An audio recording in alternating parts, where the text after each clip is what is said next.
আজকের ভিডিওটিতে আমি দেখাবো আপনাদের যে কিভাবে টবে আপনারা খুব সহজেই হলুদ চাষ করতে পারবেন।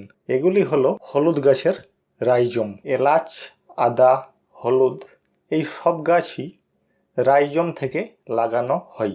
আমি বাজার থেকে এগুলিকে অঙ্কুরিত অবস্থাতেই এনেছিলাম। আপনারা যদি অঙ্কুরিত অবস্থায় না পান তাহলে দেখে নেবেন যে পচে যাতে না যায়। পচা হলুদের রাইজম একেবারেই নেবেন না। এগুলিকে আমি আগের দিন রাতে জলে ভিজিয়ে রেখেছিলাম। টব প্রস্তুতির জন্য আমি একটি মাটির টব নিয়েছি, যার তলে একটি হোল আছে অতিরিক্ত জল বেরোনোর জন্য। টবের জল নিকাশি ব্যবস্থাকে ঠিক রাখার জন্য আমি নিচ্ছি একটি ঢেউ খেলানো ভাঙা টবের টুকরো বা খোলামকুচি, কিছু পাথরের দানা,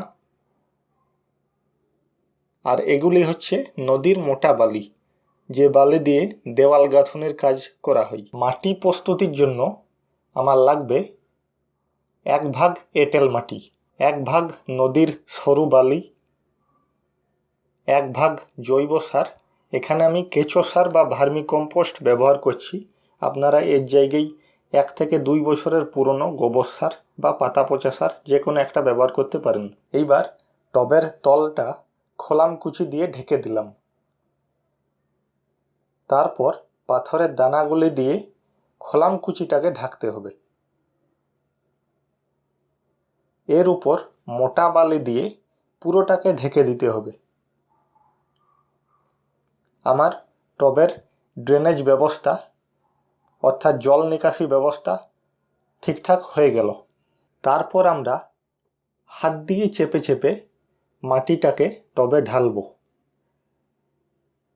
চেপে চেপে ঢালতে হবে, কারণ টবের ভেতরে কোনো বাতাস যাতে না জমে থাকে। বাতাস জমে থাকলে ফাঙ্গাস বা ছত্রাক লাগার সম্ভাবনা থেকে যায়।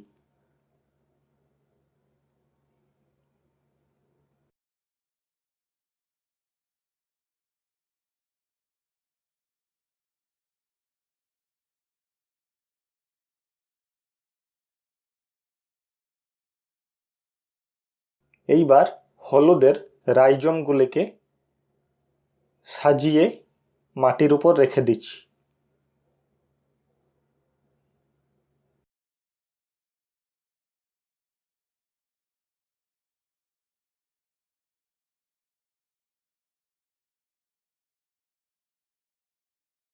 এর উপর কিছুটা মাটি দিয়ে আমাদের এগুলিকে ঢেকে দিতে হবে।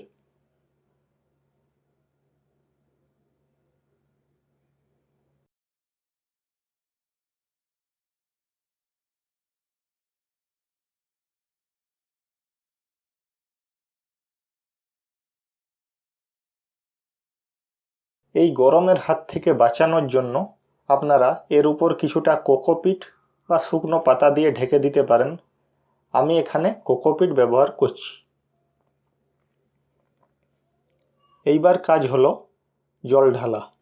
জল ততক্ষণ ঢালতে হবে যতক্ষণ না টবের তল দিয়ে অতিরিক্ত জল বেরিয়ে যাচ্ছে। এইবার আপনারা টবটিকে সেমি শেড অর্থাৎ রৌদ্র ছায়াযুক্ত অঞ্চলে কিছুদিনের জন্য রেখে দেবেন, যতক্ষণ না পর্যন্ত এই হলুদের চারাগুলি পুরোপুরি বেরিয়ে যাচ্ছে। ডাইরেক্ট রোদের মধ্যে রেখে দিলে হয়তো চারাগুলি বেরোনোর আগেই এগুলি জ্বলে যাওয়ার সম্ভাবনা থেকে যেতে পারে। তো আজকের ভিডিওটা এখানেই শেষ করছি। সকলকে অসংখ্য ধন্যবাদ আমার ভিডিওটি দেখার জন্য। যদি ভালো লেগে থাকে একটা লাইক দেবেন ভিডিওটিকে। চ্যানেলে যদি নতুন, যদি চ্যানেলটিকে সাবস্ক্রাইব করতে চান তাহলে প্লিজ আমার চ্যানেলটিকে সাবস্ক্রাইব করবেন এবং সাবস্ক্রাইব বাটনের পাশে একটা বেল আইকন আসবে, সেটাতে প্রেস করে দেবেন।